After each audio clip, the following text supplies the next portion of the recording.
Nice to see you all here this morning. I gotta get my notes here so I can remember. The first thing I want to remind everybody that we have the Railroad Quarterly Meeting tomorrow, the 20th, at 10 o'clock. And we're going to try something different, a little bit new. We're going to send out a text message reminder that we have a meeting tomorrow at 10 o'clock here in the town hall. So we're trying a little different communication device besides the elevator and the whiteboard and the other postings. So please come back here tomorrow, 10 o'clock, for the Railroad Quarterly Meeting. And there's one other thing that I'd like to address. You've heard Brant talk about the takeouts, but there's also a thing with the last survey we had. It was very low on engagement. People didn't feel engaged in the community. And if you're not engaged in the community, if you're not eating in the dining room and getting out and socializing, because that's an important part. So those that do take out, for whatever reason, consider coming back to the dining room. It's very pleasant, and if you're still have fear of COVID,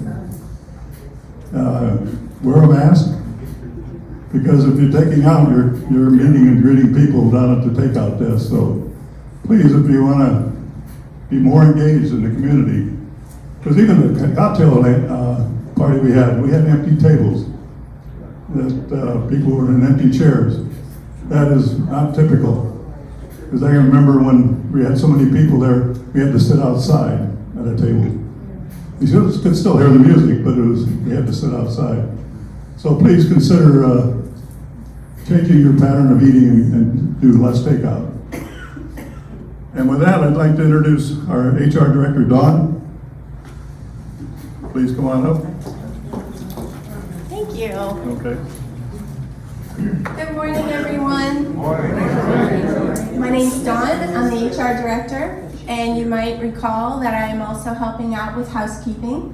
Today, it's my distinct pleasure to introduce to you Wanda Nauman, our new housekeeping manager. We're so glad to have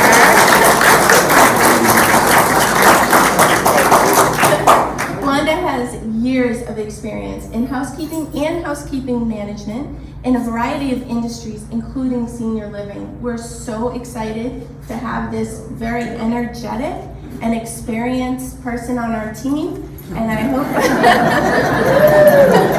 that's the way we do it. Please help me in welcoming Wanda.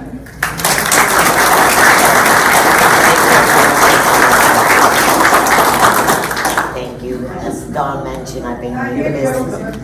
As Dawn mentioned, maybe I sound better on the microphone, right?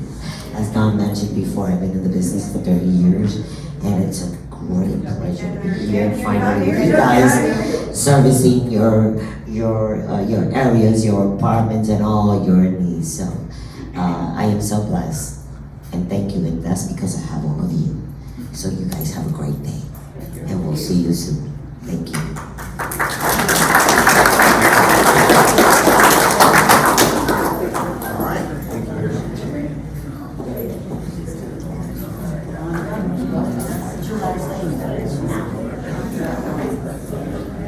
All right, good morning. So, I have a funny story to start us off with. See if this sounds familiar to any of you, or maybe it's just me. But I ran into a resident. I'm out walking between the buildings. A resident stops me and says, "Brant, I need you to take care of this, and I need a new air filter. And oh, by the way, I want you to look at this, and can you have housekeeping take care of this, and can you have maintenance take care of that?" Okay, I got it. I got 1, 2, 3, 4, 5. Made it all the way back to the office. I called Darwin. I said, "Darwin, I have 5 things I need you to get done." My memory was great. I went through all 5. He says, "Okay, one apartment." Dang! So if there is a resident that I talked to yesterday and you haven't gotten a maintenance response, it's probably my fault, and please let me know. All right, we're going to go ahead and dive into Tuesday Talk. Dim the lights.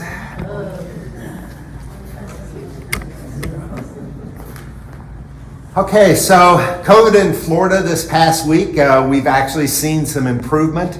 The number of new cases fell by 21%. Deaths also declined, and we saw a hospitalization rate rise a little bit. That's not surprising. Hospitalizations are a following effect, not a leading effect. And so as we're seeing less and less cases, we'll see deaths fall off and then eventually the hospitalizations. So the trend lines here in Florida look pretty good. Vaccinations, just to talk just a little bit about this. Most of us have the Pfizer, and their recommendation now is the single dose, the follow-up dose, and then not one but 2 boosters. There's something interesting in this chart. You'll recall that initially they were thinking that the length of time between the doses, the second dose and the first booster, was about 5 months, and look now what they've done to the length of time between the first booster and the second is now down to 4 months. And so both of those initially were 6 months, and what this is indicating is that the booster is very effective, but the longevity of that effect, as we're seeing a reduction. And so what that leads, what we understand that means from the CDC and the other literature out there is that we're going to see a more frequent number of boosters in order to keep your high level of vaccination. So that's just a trend that is beginning to develop now that we have data to really examine when it comes to vaccinations. COVID here at Regency Oaks, positivity rate in Pinellas County is 18.4, so we're still relatively high. Florida is higher still, it's just right at 20. We've seen great improvement in the number of COVID cases actually at Regency Oaks. Independent living residents, we are now down to just 2 residents with active COVID, and so that's a significant improvement. You'll recall that it was up in the 60s just a few weeks ago. So the spread has been contained across the campus, and we've seen great improvement. Our fully vaccinated residents continues to be a little low. We're only at about 66%. So this will be the last week I ask or nudge you on this, but if you have had the second booster and you got it in your doctor's office or at one of the local pharmacies, would you please call the front desk and let us know that you've had the second booster so that we can update our records. That 66% is low for participation rate, and we just have to believe that it's much higher. We just have individuals who have not called and reported that. So we will continue to track that. And then just a reminder, if you do need that second booster, you don't have to wait for us to do another clinic.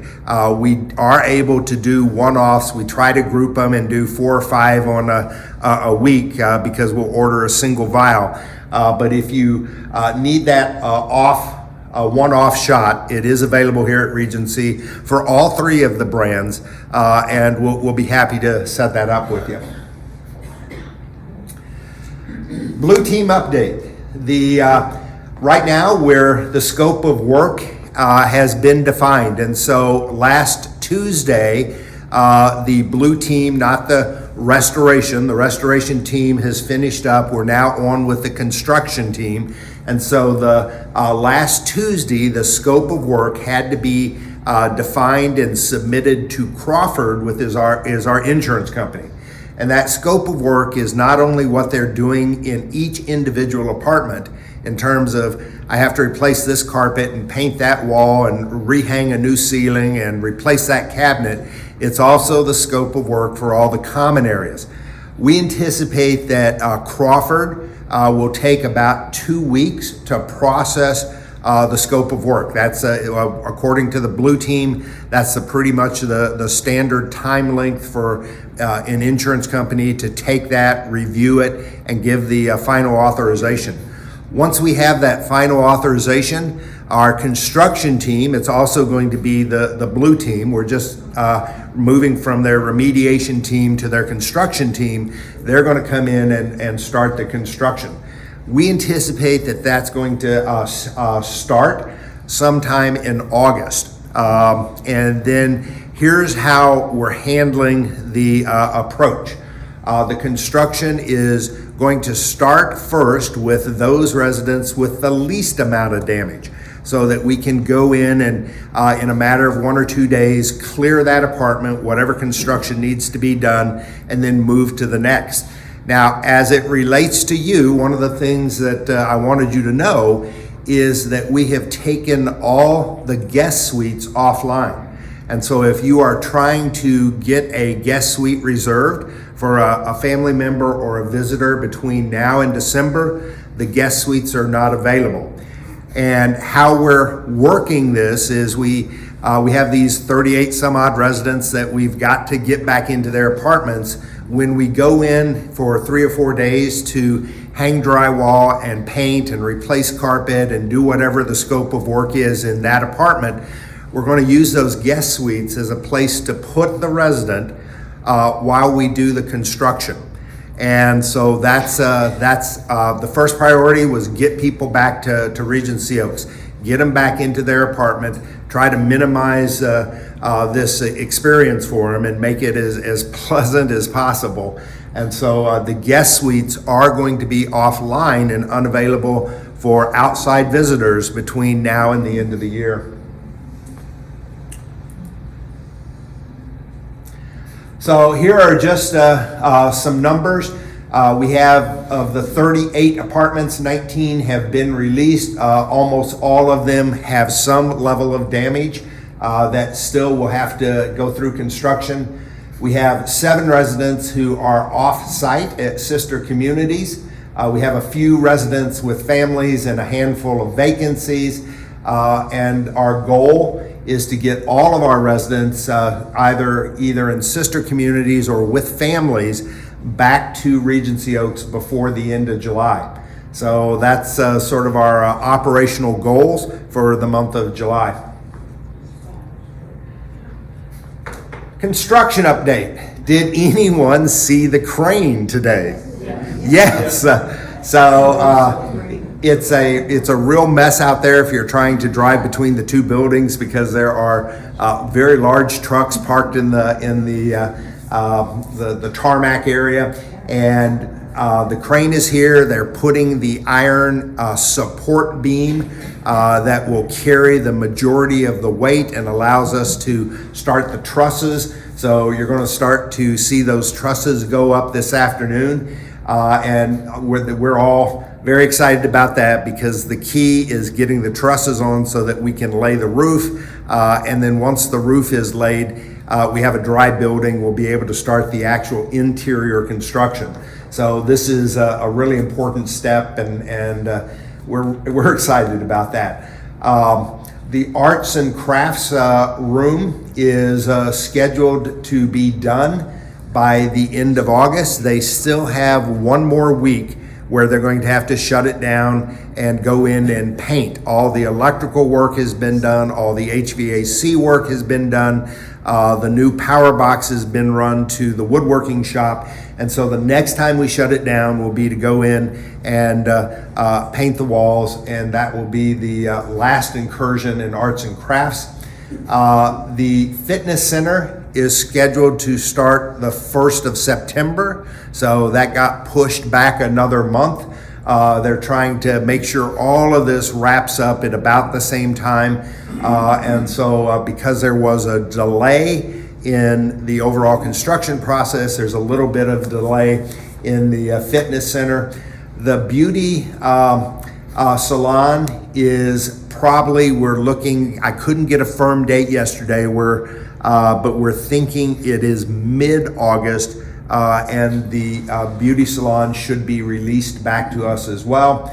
And then the finish date this is the official finish date. It's been pushed back from October 14th to October 25th. Now, I personally think that's very optimistic, but you sort of have to weigh. There are incentives for them to finish early, and so cash is king, and that may in fact make that date feasible. But the other thing that I always remind them is, we are just getting ready to start the rainy season, and hurricane season gets really active here in August and September. And where are you from? So just a reminder that weather-wise, we still have some challenges that we're going to have to face. Lots of construction going on across the campus, not related to the town hall expansion. Carports are being painted. Right now they're over in the north building, and they're trying to wrap up that project. The next project up is stairwells throughout the campus. All of the stairwells are getting ready to be painted, along with the pergola, which is the wood structure outside the pool area. The north PDR chairs are being recovered, and we should have those back in the north PDR before the end of this month. And then we are working on a paver solution that will run pavers all the way from the north building to the south building, across the breezeway, the alfresco dining, and all the new deck area as well. So that is underway, and this afternoon we're taking our first look at pavers that the contractor has found for us to evaluate. We'll get that to the interior design committee and start trying to move that project along as well. Other building things.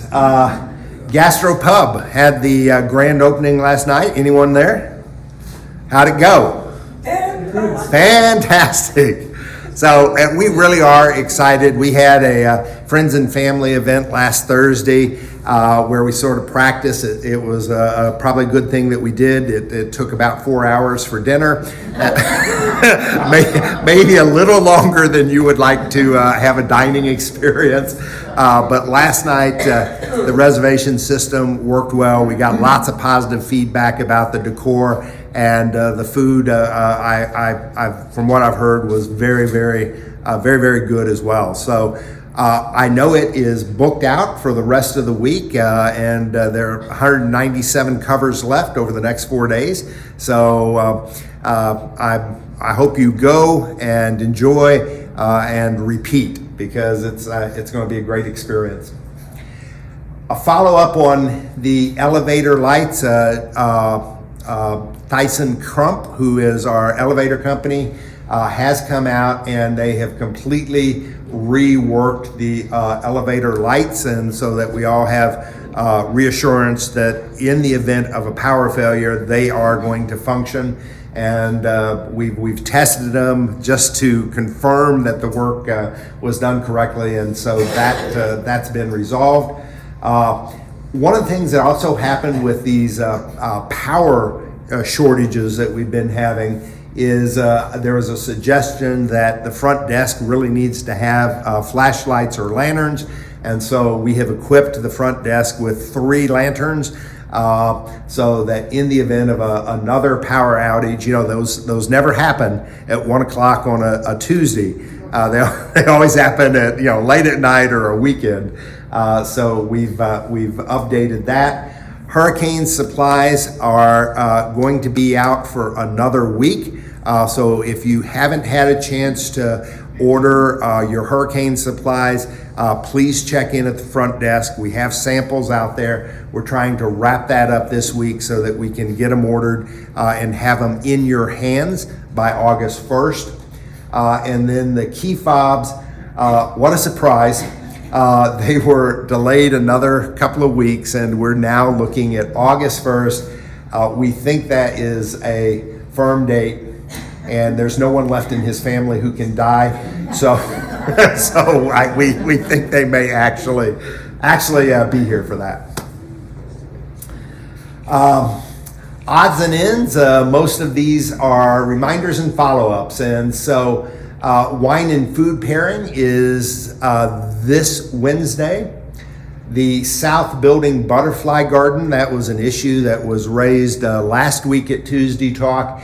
And so we have Darwin and Corey went out and saw the issues there. And so we've got some water issues and some mulch issues and some planning issues. So that's going to get Corey's attention. And then the third one is Regency versus spam. And Betsy has this. She is working hard to try to get this done. And so when you get a robocall from Regency Oaks, it may come up as spam. That happened to anyone? Yes. Okay, so that we can change that so that it will come up as Regency Oaks, but it has to be done with each of the individual carriers. So T-Mobile and Verizon, you have to do it with the carrier. And so Betsy is all over that, and she is working to get that accomplished. And next.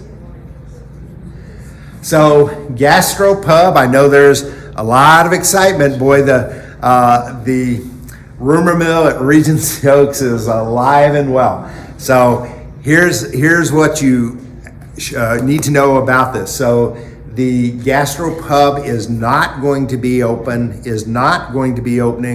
on the 25th for breakfast and lunch.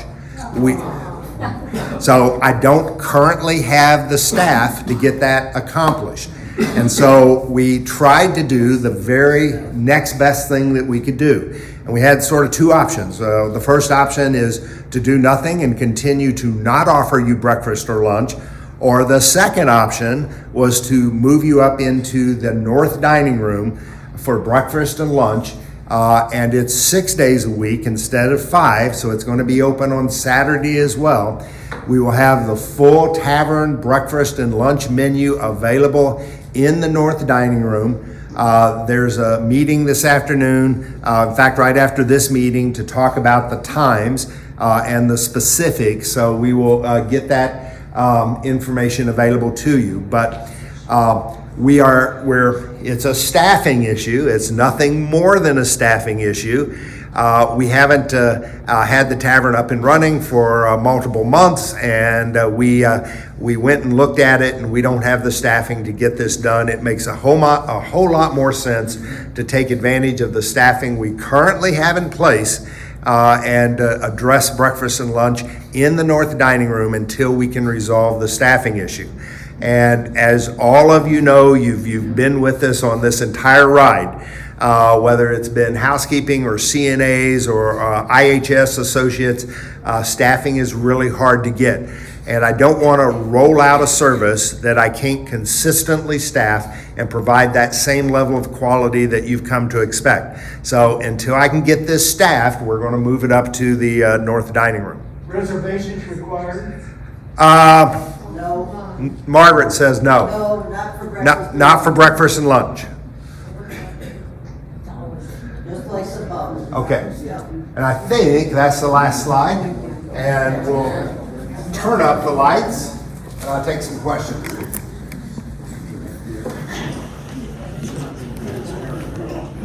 All right, we got a mic coming.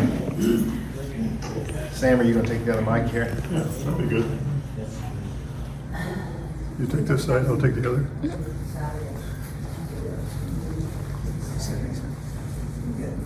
Probably after this will be returned to the. Oh, hold on. I got two talking. All right. Ladies first, Mitch. My question is, do you have an incentive clause in the contract that's going on for the building? Is there also a penalty clause if they don't close when have it finished on time? Yeah, so great question. And so there is we had to take an approach. It's either the carrot or the stick, and we elected to go with the carrot when it comes to our contractor. And so there is an incentive for finishing early, but there is not a penalty for finishing late. And so it keeps all of their focus on making that target date, but to Tina's point, at some point when they miss that date, they no longer have the incentive to keep going. And so it's a valid point, but yeah, we did elect for the carrot approach, not the stick. When will the air conditioning be fixed on the 5th floor? Excuse me. When will the air conditioning be fixed in the hallway in the 5th floor, not the cellar wing? So not all, the vast majority of the hallway air conditioners are down. And I think we have every third one up and running. And the reason for that is we are replacing the chillers. And so we're trying to run we're working on the north right now. So we're trying to run the entire air conditioning system on 50% capacity. Only one chiller is up and running. So what we did to accomplish that is we turned off the air, every other unit in the hallways and every vacant apartment. So there's less demand. Is there a time limit? Yeah, I'm thinking we're still a week and a half out. So probably end of next week, we should be done. That's doable. We're here. I have a question about the North breakfast. If you go in and order 2 eggs or a breakfast sandwich, is it going to be a meal of the day? If you want it.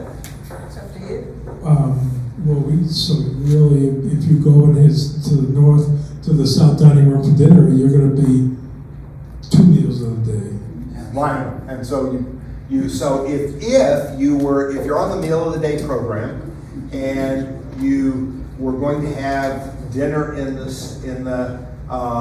south, it would make a lot more sense financially for you to go down and have your breakfast and pay cash. Because you're right, you're going to get charged for 2 meals, or you'll lose 2 meals of the day, and so that it makes more sense to pay cash for breakfast or lunch. Thank you. You will have you'll have the prices posted so you know what you're purchasing for breakfast and lunch. Great question. So the breakfast and lunch, and for that matter dinner, all of our pricing on the Gastro Hub menus are a la carte. So you'll be able to see exactly what it is you're buying. The other thing that I want to say is I think your graphics are beautiful. I cannot read them. I'm sure others can't read them because they are thin white lettering. I hope you consider that the next time you present something so that we can see it, do it in bolder, large type. Thank you. And I also want to comment, Brent, you've left yourself open. I now know how to get my work orders done. As long as I remember who you are. Not a problem. He's working his way up here to the front row. You said the north chiller is only one up. What about the south building? Are both working or just one? Because the 4th floor P wing is hot. So south building is done. So Well, the 4th floor, okay. 4th floor elevator lobby to halfway down the P wing is hot. Okay. And I've turned that work order in twice. All right. 5th floor, P wing terrible. Got it. 4th floor, awful. 5th floor, P wing. It's like walking into a sauna. So those air conditioners are just like your apartment air conditioners. When there is a power failure, we have to manually reset every air conditioner. I'm willing to bet that we have missed them, and so I'll make sure that Darwin. Please, it's hotter than blazes. I've got it. Work order's been in a long time. Yeah, so we've had odd calls forever. All right. Let me see if I can do something. Brent, with regard to what you were just talking about, the AC on the corridors, apparently there must be some miscommunication because in chatting with Arlie, and Arlie surely knows what he's talking about, he shared with me that we've got a unit that is completely down and needs to be reordered, it can't be repaired. So the entire corridor system in the south building on 4 at least. It's just not working at all. And so it is, oh, sorry. I'm sorry. So, and I just have one other question, if I could. The incentive program for Schaefer, was that a change order or was that in the original contract? I don't know. Because the original contract was with White's. Well, when I say the original contract, the contract with Schaefer, was it in there, was the incentive clause in the contract with Schaefer, or was it a recent change order? I'd be curious to know about that. I don't know the answer to that. If you could, I appreciate it. And Right. please So, follow up with the hold comments. on just on HVACs. Let me just, Yeah, they're dead. so, And they've been dead for at least 3 weeks. okay, so here's the other thing on air conditioners. So there are multiple air handlers in each of the wings. There are 52 of the air handlers are, per building. So it is entirely possible that one of them may be down and that it's not going to reboot, but we'll find that out. Brent, I think this might affect other people too. We were out of town when the electricity went off, and we were told nobody went in our apartment to reset the air conditioning because we weren't home. And our apartment was almost 90 degrees. And can we have it checked when that happens? Do you have a do not enter? Yeah. No, Okay. but it about killed us violent. And the P-wing hallway is down too. Got it. I got the P-wing, 4th and 5th floor.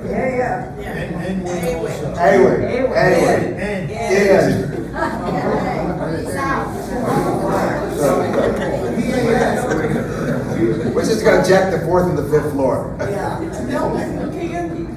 Brent, is the tavern closed for breakfast and lunch indefinitely, or is it strictly a matter of staff? It's, Will it be open when you have staff? it will be open when we have staff. I might prefer the other way, because it's 6 days, not 5. Well, we don't. How many people will be dedicated in the north building to serve breakfast? As many as we need. I remind you that 2 people, a cook and a cashier server, handled the tavern, even with a capacity crowd, very well. Yes. I think you need to re-examine and get that tavern open. Yes.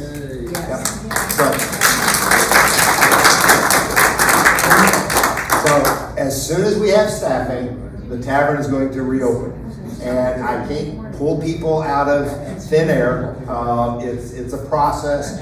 I've got my recruiter working has targeted the tavern, and we'll continue to focus on that so that we can get it staffed and get the people in the tavern so that we can reopen as soon as possible.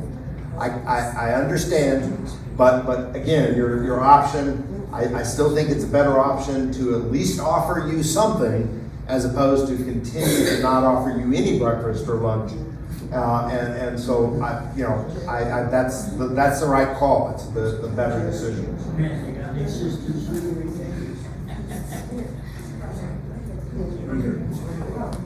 Will you be continuing to offer coffee in the breezeway 7 days a week? So, Margaret, correct me if I'm wrong, but I think the working plan is if you're in the north, you'll be able to get coffee in the dining room, and if you're in the south, we're going to put a coffee service in the lobby.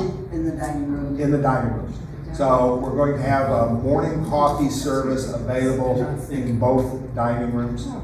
What's the hours of that morning? I don't think we've worked out the hours yet. We're having a meeting after this. Yes, yeah. We don't have a ton of details yet. So getting back to the opening of the Gastro Pub, as far as the projecting of the opening and the communications that were put out to us, which we all got pretty excited about, looking forward to, which has been a while. We got a menu quite a bit ago, And so the enthusiasm has been building. So at what point did you realize that you would not have the staff to open the pub? Friday. And so staffing is interesting. People will leave to go down the street for a nickel an hour.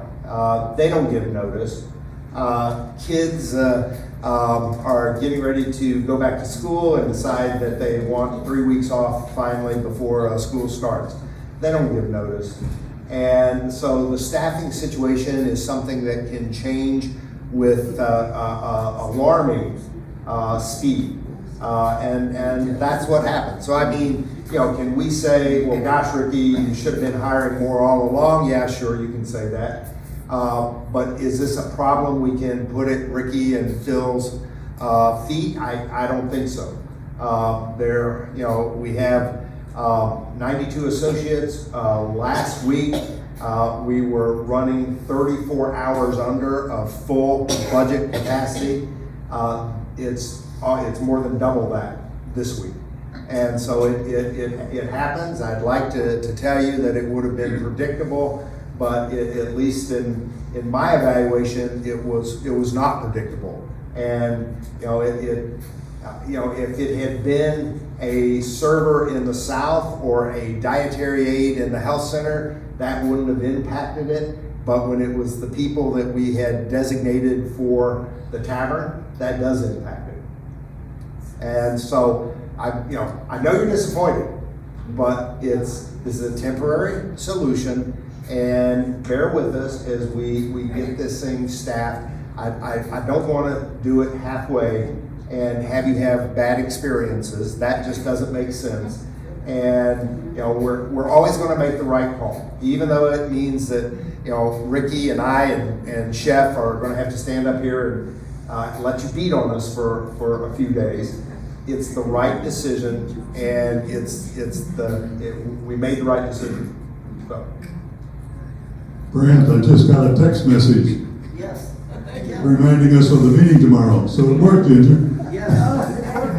Yay! I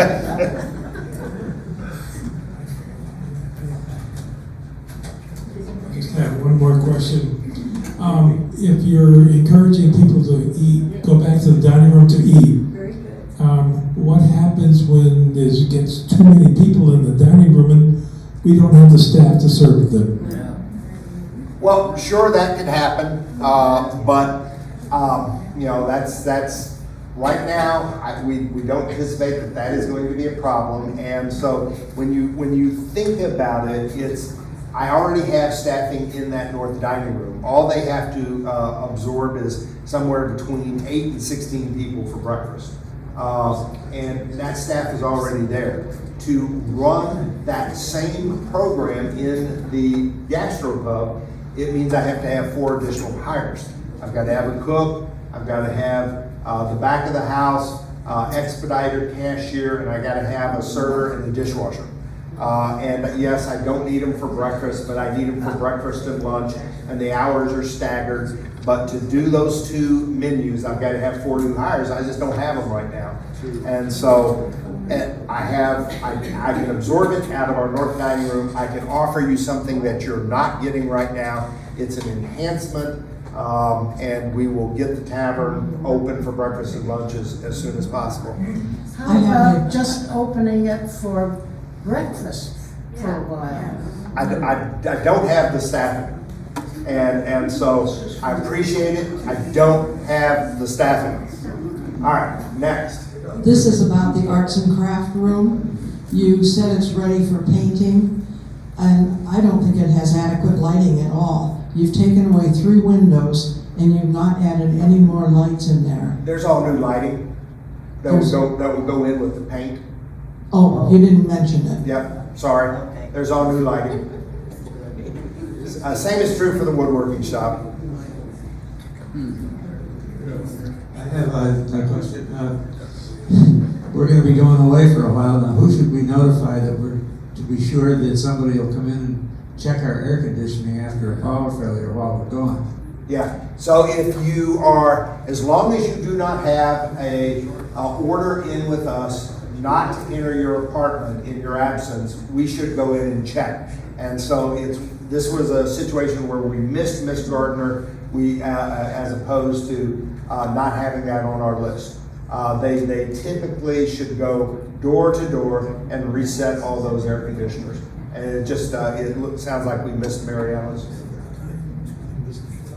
The menu that is offered at the Gastro Pub, is that looked at as a permanent thing, the one you published, or is that just a grand opening special?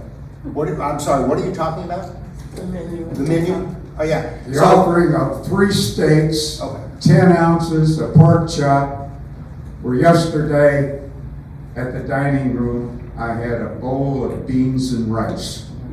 Something might not be right. Maybe you need to beef up the dining room more if you're going to start offering steaks and pork chops on a daily fare in the Gastro Pub. So, is that a vote in favor or a vote against? I am not quite sure. My question was that an introductory menu? It is not.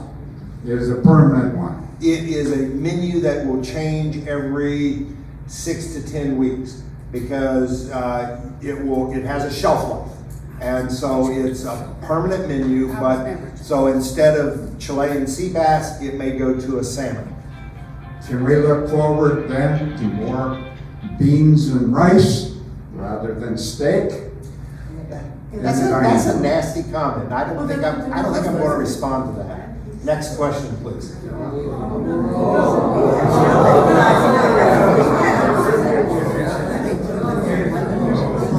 Take it easy. Any other questions? What time does the dining room open in the morning? We don't know. There's a meeting this afternoon for them to discuss that.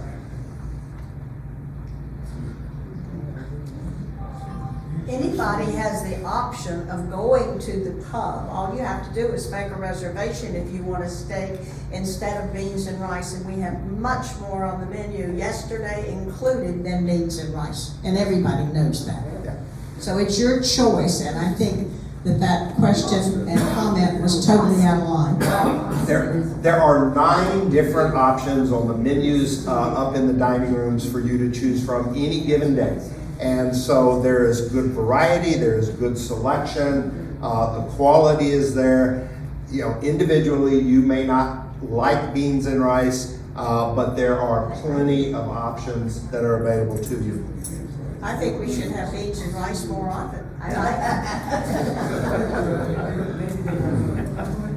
Grant, I live in the South Bay, and I'm getting a feeling of discrimination. I want to know why everything happens first in the North Building. The chillers go in first in the North Building. Well, they went in first in the South. Well, the painting of stairways goes first in the North Building. In the South. In the South? Yeah. Thank you. You got your carports painted first. You got your carports painted first. I'm feeling better now. We're going to get a charging station in the South Building so electrical cars like the North Building has. So right now, there are only 2 people on this campus who have electrical vehicles. It's me and another staff member. That thing's been out there for 10 years, probably going on 10 years, and it just doesn't get any use. And so we absolutely are willing to put in additional charging stations, but I'm not going to put them in just for the sake of putting them in. So as the demand increases, we recognize that that's sort of the wave of the future, and there are going to be more and more electrical vehicles, and that we'll have to accommodate it. We also think, by the way, that the answer is not the charging station, but it's the individual covered parking with an electrical outlet, because all electrical vehicles come with a charger. And so we think that's probably the more viable solution going forward. On the there's a Casper Pub, a menu in the July newsletter, but there isn't any price and menu for lunch and dinner. It'll be the next week. So I don't know whether you have something printed out, and will it be in the newsletter? We were gonna put it in the week before it opened for breakfast and lunch. So when we decide on dates, we'll put it in the Oaks. So additionally, there is a menu available in the dining rooms as you go in for breakfast or lunch. We'll have that menu available for you as well. You also can pick them up from the front desk.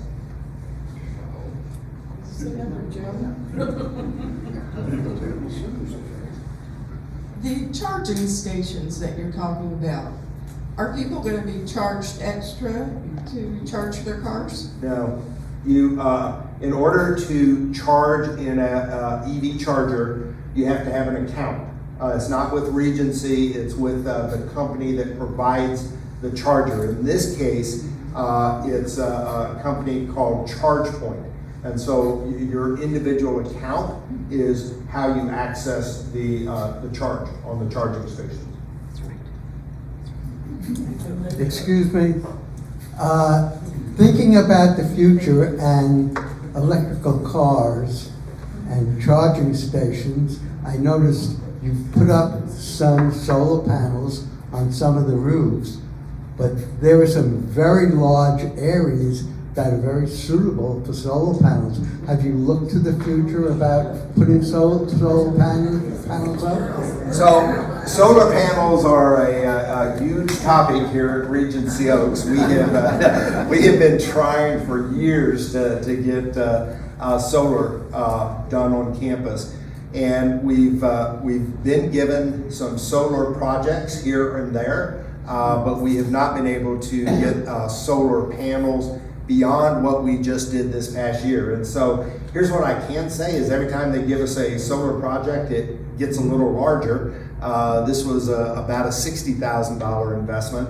Ideally, what we would like, this is the operators here, is we'd like to see solar panels on this building so that in the event of a hurricane, we would be able to power the air conditioners in a smaller, self-contained, two-building place to eat and a place to sleep, so that we'd have lighting and air conditioning for a post-hurricane recovery.